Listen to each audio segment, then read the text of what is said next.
He said, "You're suspended," in front of 150 people. He thought he was the king of the empire, but he forgot the first rule of finance always read the fine print. At 10 a.m., I was a public disgrace. By 11:30 a.m., I was on the private line with the bank vice president. By 12 p.m., my husband couldn't even afford a cup of coffee. My name is Eliza Hayes, and at 38, I am the Chief Operating Officer of Apex Financial Strategies. Or rather, we were in the middle of the quarterly all-hands meeting. The large auditorium at our Austin headquarters was packed.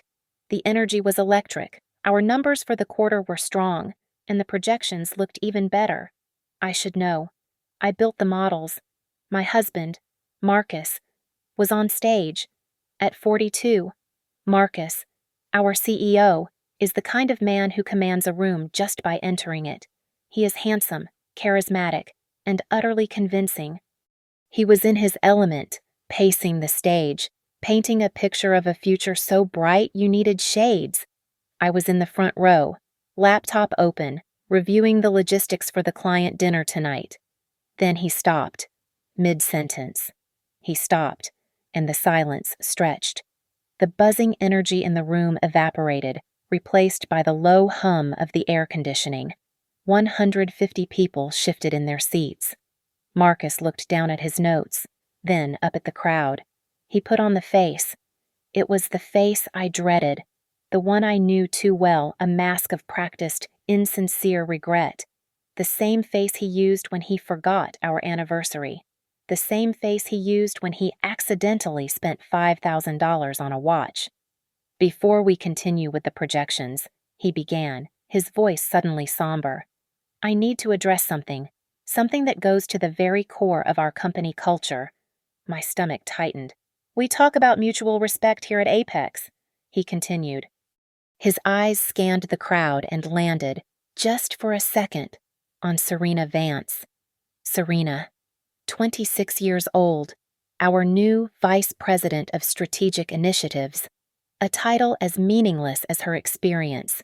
She sat in the third row, looking down, the picture of innocent vulnerability. I knew, and Marcus knew I knew, that she was also his mistress. It has come to my attention, Marcus said, his voice dripping with false disappointment, that there was a recent, serious incident of unprofessional conduct, an incident where a senior executive publicly humiliated a colleague. My blood turned to ice. I knew exactly what he was talking about. He was talking about the Kelleher call. He was talking about the call where I had to step in, mid-conversation, to correct a catastrophic multi-million-dollar compliance error Serena was about to make, an error her total lack of experience had caused. I hadn't humiliated her. I had saved the company from litigation. I had saved her job.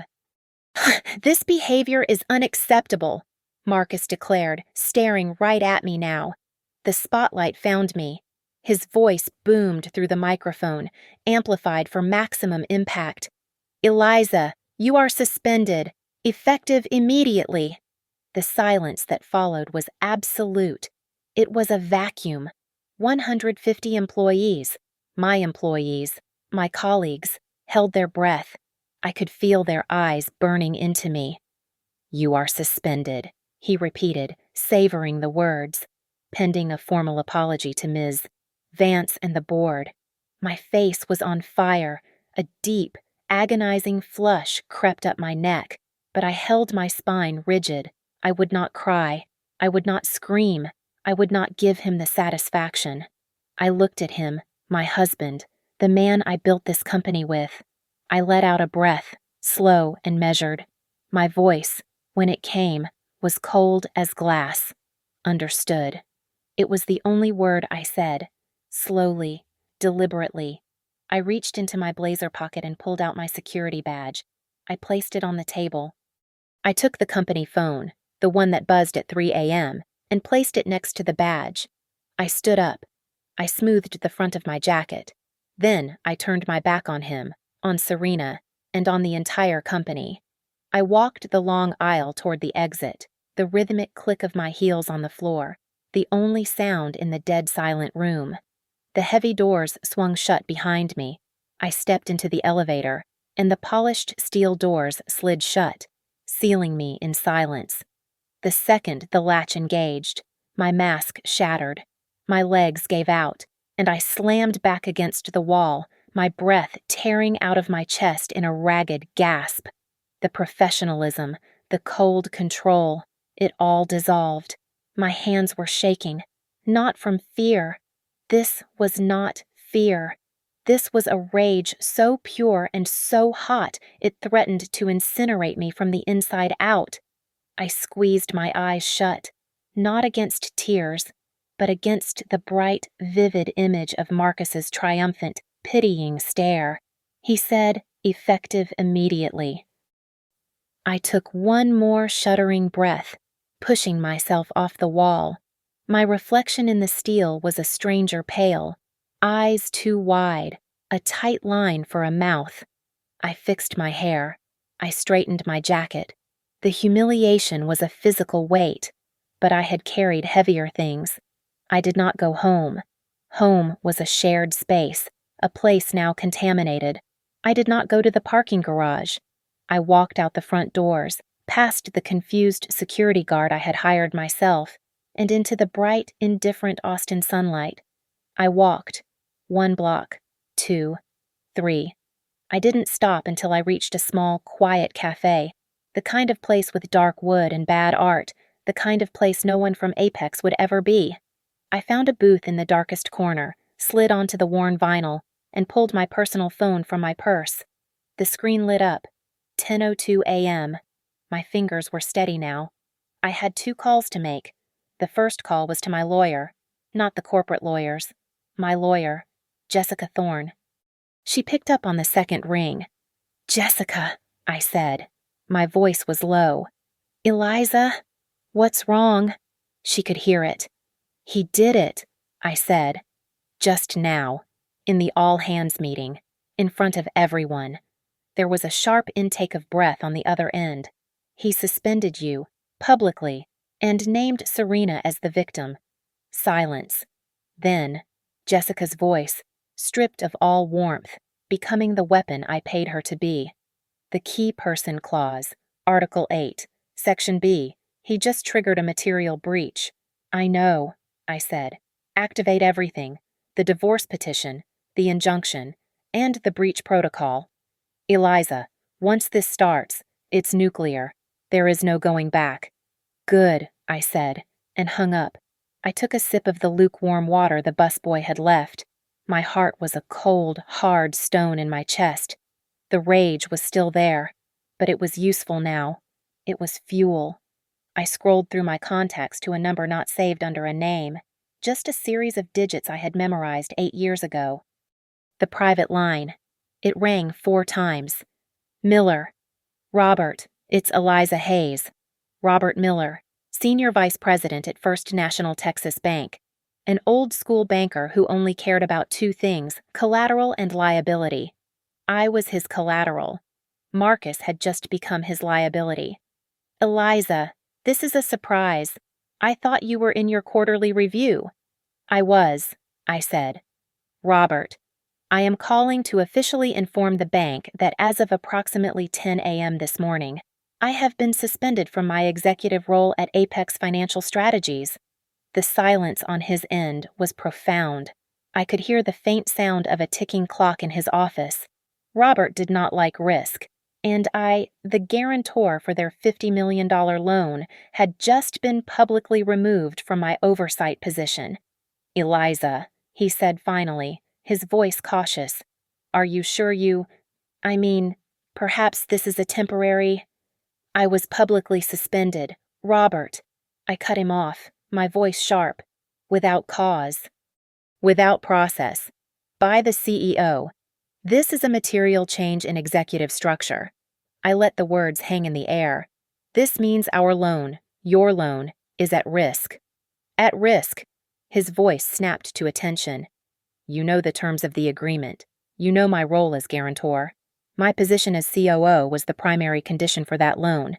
As of now, Apex is in violation of the covenants." I didn't need to say more. I didn't need to threaten. The mechanism was already in motion. Robert knew what to do. He had a fiduciary duty to the bank, and I had just handed him the legal justification to protect his assets. I ended the call. I looked at my phone. It was 10:45 a.m. I ordered a black coffee. Now. I just had to wait. The black coffee was bitter, scalding. It anchored me to the present.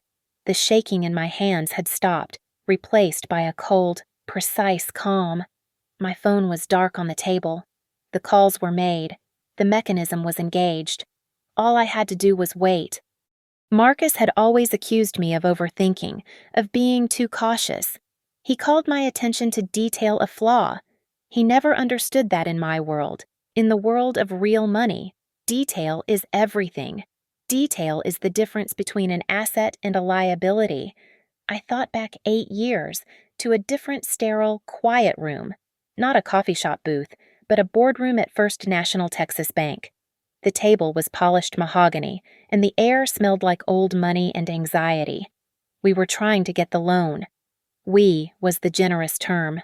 Marcus had the idea, Apex Financial Strategies. He had the charm, the charisma, in spades. He could sell ice in a blizzard, but he didn't have a dime. I had the money. I came from a family that didn't just have money. We understood it. We protected it. I had the operational plan, the strategy, and, most importantly, the collateral. Robert Miller, younger then but just as cautious, had looked at Marcus's projections and shaken his head. "Mr. Hayes, your vision is compelling," he had said, "but the bank cannot fund a vision. We require assets." Marcus's charm offensive had failed. The bank was refusing him. I stepped in. "Robert," I said, "what if the vision was backed by something tangible? What if I were to personally guarantee the loan?" Robert's posture changed. "With what, Ms. Hayes?" "My personal trust fund." The room went quiet. Marcus looked at me, his eyes wide. He knew about my trust, of course, but he didn't know its value. "I will collateralize $15 million of my own trust," I stated, "as the primary guarantee for a $50 million line of business credit." The bankers visibly relaxed. Robert almost smiled. The deal was done. Marcus was ecstatic, already planning the office furniture. But my lawyer, Jessica, a woman who had protected my family's assets for 2 decades and had no patience for charm, held up her hand. "One condition," she said, her voice cutting through Marcus's enthusiasm. She slid a single sheet of paper across the table to Robert. "We'll be adding a clause. Article 8, Section 1B. We call it the Key Person and Material Breach Clause." Robert put on his glasses and read it. I already knew it by heart. It was simple. Really. It stated that as Eliza Hayes was the primary guarantor and the financial linchpin of the agreement, her continued active role as chief operating officer was a non-negotiable condition of the loan. It specified that should I be fired, demoted, or suspended without just cause, which she had meticulously defined as a proven felony conviction or documented, repeated gross negligence, it would constitute a material breach of the loan covenants. "A breach?" Robert had asked, raising an eyebrow. "And the penalty," Jessica continued, ignoring him, "is that the entire $50 million principal, plus all accrued interest, becomes immediately due and payable." Marcus, who had been texting on his phone, finally looked up. "What is this? That's ridiculous." "It's non-negotiable," Jessica said, looking at me, not him. "Eliza, this is just—" "It's lawyer crap," Marcus said, laughing it off, trying to pull me into his sphere of charm. "It's insulting. You're my wife. You're the COO. Why would I ever fire you? Just sign the papers, honey, so we can get the money and build our future." He dismissed it. He didn't even read it. He was so focused on getting his hands on the $50 million, so focused on his empire, that he didn't read the fine print. He didn't realize that in that moment. Jessica hadn't been protecting the bank. She had been protecting me from him. He picked up the pen and signed. I looked at my watch. 11:15 a.m. Right on schedule. I took another sip of the awful coffee. Marcus was a visionary, but he had forgotten the first rule of finance always read the fine print, and he had just triggered Article 8, Section 1B. Marcus leaned back in his leather CEO chair, the one that cost $12,000. He put his feet up on the mahogany desk. This was his office, his company, his kingdom.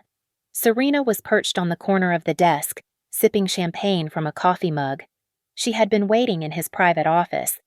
As instructed, while he handled the personnel issue. "You were amazing," she giggled, running a red fingernail down his lapel. The look on her face. God, Marcus, you finally put Eliza in her place. She looked so small. Marcus smirked, taking the mug from her and drinking deeply. The champagne was warm, but it tasted like victory. She needed a lesson in humility. She needed to remember who runs this company. "We run this company," Serena corrected him, leaning in. "That, too," he said, pulling her closer. "Now, that the trash is taken out, we should celebrate properly." He spun his chair around to his monitor and opened a browser. "I'm thinking Denver, this weekend, the Broadmoor, first class." He clicked through the booking, Serena leaning over his shoulder, kissing his neck. "I love the mountains." He entered his corporate American Express, the black card, the one with no theoretical limit. He hit purchase. A red box appeared on the screen. "Transaction declined. Please contact your card issuer." Marcus stared at it. "What the hell?" "What is it?" Serena asked. "Must be a glitch in the airline system," he muttered. He tried again, re-entering the numbers. Transaction declined. He frowned. Annoyance pricked at him. That card had a $200,000 credit line. Before he could try a third time, his office door slammed open, banging against the wall. George Finn, the chief financial officer, stumbled into the room. George was a man who never raised his voice, a man whose beige suits matched his personality. Right now, his face was the color of spoiled milk, and sweat was dripping from his hairline. "Marcus," he gasped, clutching his chest. "Marcus, the systems, they're locked." Marcus stood up, irritated by the intrusion. "George, calm down. It's a technical glitch. Call it, and learn to knock." "It is not a glitch," George's voice cracked, rising to a near scream. Serena shrank back. "I just got off the phone with the bank. First National. They've frozen us. They've frozen every single account." Marcus felt a cold stillness settle over him. "Frozen.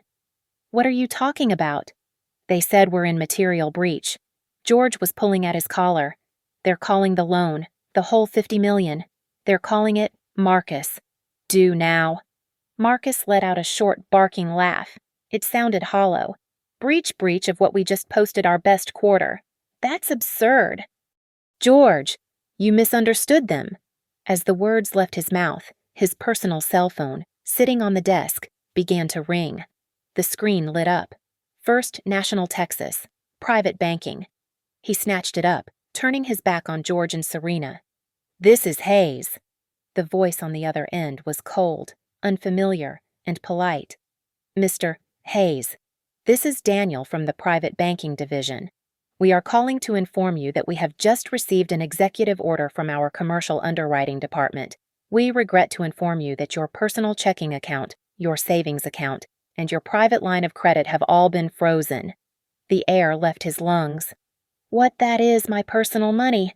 That has nothing to do with Apex. You cannot do that. This is illegal." "Sir," the voice continued, unmoved, "the freeze is pending the resolution of a major, cross-collateralized debt obligation. I'm afraid I have no more information. Good day." The line clicked. Marcus looked at the dead phone in his hand. He was completely numb. They froze my personal accounts." George Finn, who looked like he was about to faint, whispered, "Marcus, the loan. When Eliza put up her trust as the primary guarantee, you signed the cross-personal guarantee to share the risk. Remember, you pledged all your assets, personal and company stock, As the secondary collateral, I told you not to. Marcus dropped the phone. It clattered onto the desk. Get her, he hissed.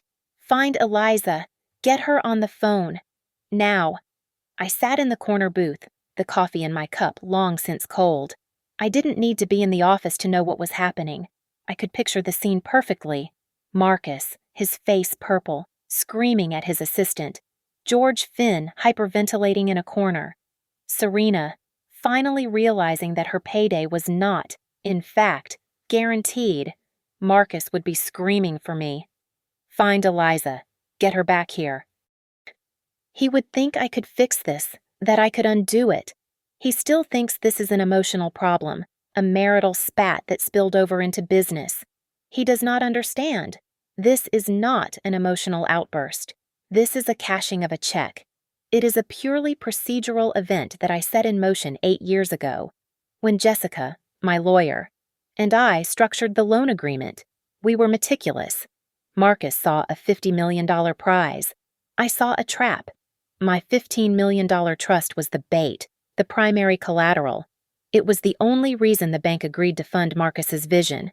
But Jessica, brilliant, ruthless Jessica, had warned me.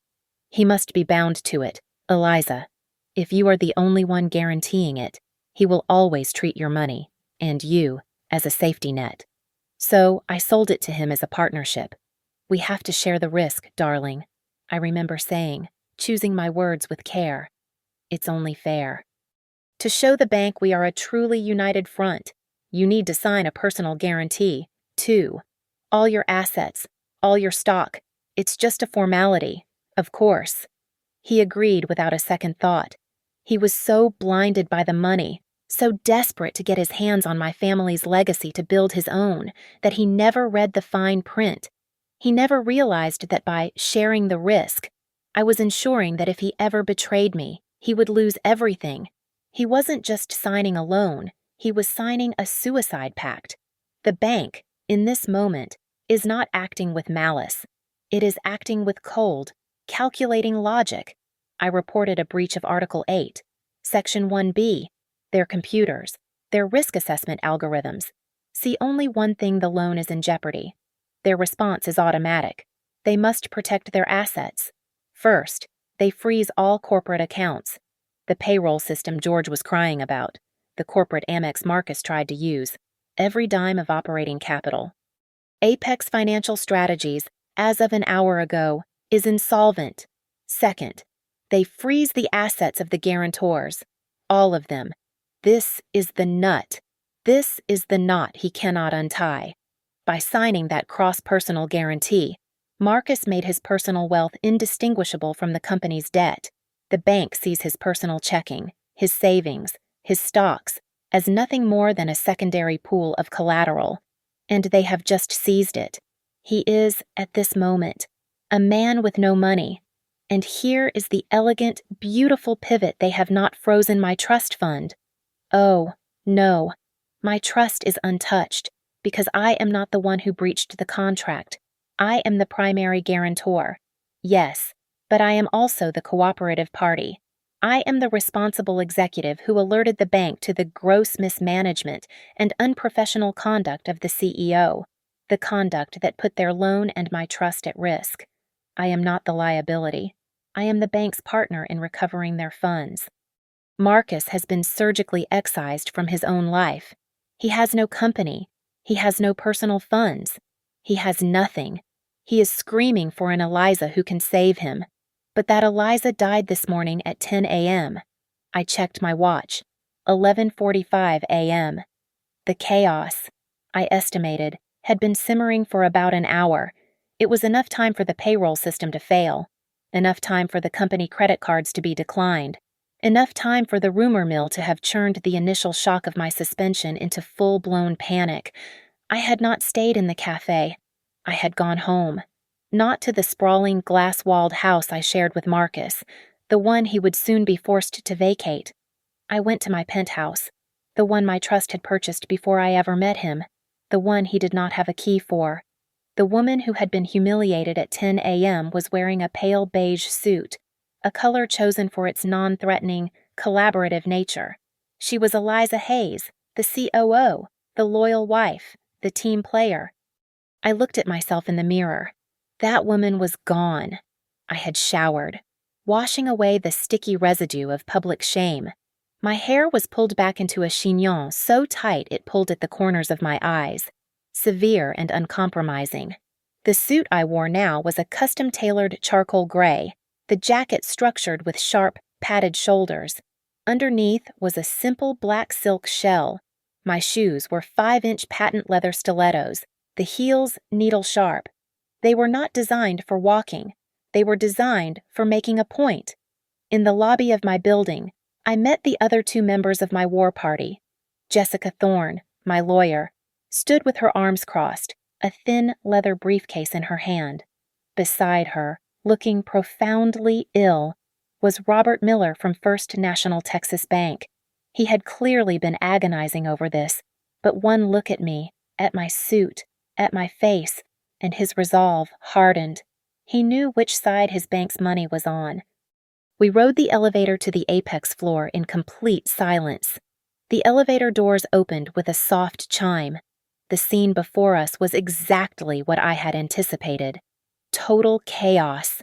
The usually pristine, quiet hum of the executive floor was gone. Employees were clustered in small, terrified groups, whispering. No one was at their desks. No one was working. I saw Bill from sales, his face white, staring at a declined transaction on the travel booking site. 150 pairs of eyes turned to me. The whispers died instantly. I could feel the pressure change in the room. This was not the woman they had watched leave in disgrace 2 hours ago. The woman in beige had been suspended. The woman in charcoal had come to collect. Through the glass walls of the CEO's office, I saw him, Marcus. He was pacing like a caged animal. His jacket was off. His expensive tie was ripped loose, and he was screaming into his phone. In the corner, on the Italian leather sofa, was Serena. She was crying, her face a mess of running mascara, looking exactly as young and stupid as she was. She had hitched her wagon to a falling star, and it was just dawning on her. I did not go to my old office. I did not look at the desk where I had left my badge. Flanked by Jessica on my right and Robert on my left, I walked. The only sound in the entire office was the sharp, rhythmic tap of my heels on the stone floor. Tap, tap, tap, each step a nail in Marcus's coffin. I walked straight toward the main boardroom. Marcus's assistant, a young woman named Chloe, looked up as I approached, her eyes wide as saucers. I did not break my stride. I looked down at her as I passed. My voice was not loud, but it was cold, and it cut through the silence. Chloe, get every member of the board on an emergency video call. Now! I reached the boardroom door. I stopped, turned back to her. And then call building security. Tell them I need 2 officers on this floor immediately. I stood at the head of the boardroom table, a position Marcus had always insisted on taking. On the massive screen at the far end, the faces of the board members stared back, a gallery of pale, horrified old men. Frank, the board chairman, was gripping the arms of his chair so tightly his knuckles were white, even over the low-resolution video feed. The door crashed open. Marcus stormed in, his face a mask of purple rage. He didn't see the board members. He didn't see Robert Miller, stiff and silent in the corner. He only saw me. Eliza, what in the hell do you think you're doing? He screamed, his voice echoing. Stop this. Tell the bank to release the money. Now, his voice, the one that had charmed investors and commanded auditoriums, was just a desperate, ugly noise. Before I could speak, Robert Miller stepped forward. His voice was quiet, but it was steel. Mr. Hayes, you have no authority here. Mrs. Hayes is the primary guarantor for this loan. The bank is here at her request. Please sit down. Marcus looked at Robert, confused, as if seeing him for the first time. Robert, what are you? I let the silence hang for a beat. Then, I addressed the screen. Gentlemen, I said, my voice cutting through the tension. Thank you for joining on such short notice. We have a problem. I turned my head slowly and fixed my gaze on my husband.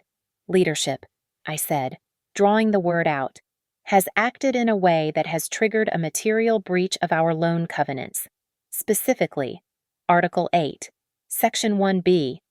Frank gasped. A small wheezing sound. He knew the covenants. As of this moment, I continued, First National Texas Bank has the full legal right to call in our entire $50 million loan. Immediately. My God, Frank whispered, his face ashen. That will bankrupt us. That will wipe us out by end of day. Exactly, I said. Or we can negotiate.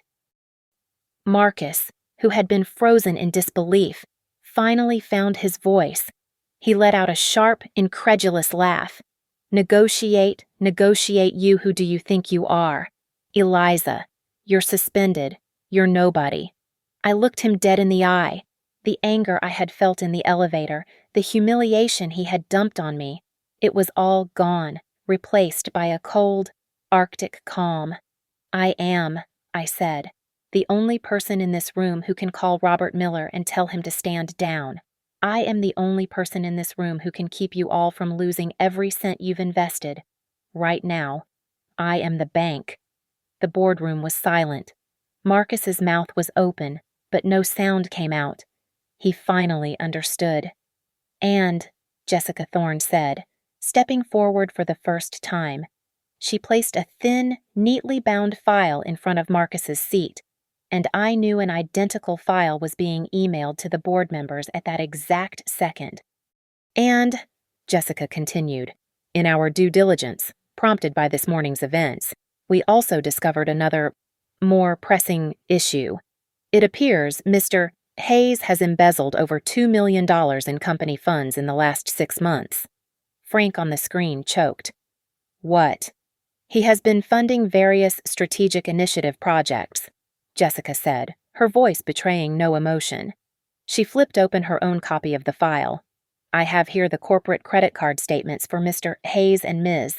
Vance, 2 first-class tickets to Paris, a standing reservation at the Four Seasons, a wire transfer for jewelry from Cartier, and, most interesting, a signed 18-month lease on a luxury apartment in the Austonian, all billed to Apex as consulting fees. I watched Marcus, all the color, all the blood, drained from his face. He was not just in breach. He was not just an adulterer. He was a common thief. He finally sat down, his legs giving out. He stared at the report. He was no longer a king in his castle. He was just a criminal who had been caught. I did not look at him. My focus was on the board members, their pixelated faces staring at me from the screen. They were the ones with the power to make this clean, and I was the one holding the gun to their heads. Here are the terms for this negotiation, I said, my voice echoing slightly in the quiet room. This is not a discussion. This is the solution that keeps Apex from evaporating in the next hour. Jessica placed 5 documents on the table in front of Marcus's chair. Resignation, stock transfer, forfeiture. 1, I said, holding up a finger. Mr. Hayes will resign as Chief Executive Officer, effective immediately. He will also sign over his entire share of company stock, which he pledged against the loan he defaulted on. I paused, then added, in exchange for his complete and immediate cooperation, I will advise the board not to pursue criminal charges for the $2 million in fraud.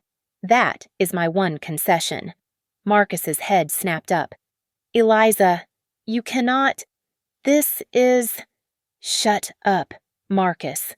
Frank's voice, thin and reedy, roared through the speakers, distorted with panic. Just shut your damn mouth. Marcus flinched, as if he had been slapped. The last vestige of his authority, the power in his voice, was gone. He was nothing. I continued, my voice steady. 2. Ms. Serena Vance will be terminated for cause, effective immediately. She will be escorted from the building by the security I have already called. 3, I said. The board will hold an immediate emergency vote. You will appoint me chairwoman and chief executive officer of Apex Financial Strategies. This is non-negotiable. The bank, I glanced at Robert, who nodded grimly, will only deal with a responsible operator. 4. Upon confirmation of my appointment, I will use my new authority to personally halt the call on the loan. I will work with Robert and the bank to renegotiate our terms. Now that we have stable leadership, I will save this company. I let that hang in the air. I was the poison, and I was also the antidote. And 5. I finished. My suspension is, of course, rescinded. A company-wide announcement will be drafted and sent from the board within the hour. It will state that there was a severe error in judgment by previous leadership, and that the situation has been corrected. It will also announce my new role. I clasped my hands behind my back. I had laid out the execution. Now, I just needed the executioner. The board members looked at each other, a flurry of panicked glances. It took less than 10 seconds. Frank leaned forward, his face filling the camera. Eliza, the board accepts all terms, unanimously. Consider it done. He looked off screen, his voice still shaking but now full of frantic purpose. Brenda, get our counsel on the line. Draw up the resolution. I want a vote in the next 2 minutes. The board members were still babbling on the screen, a chorus of panicked agreement, but I was done with them. My work in this room was finished.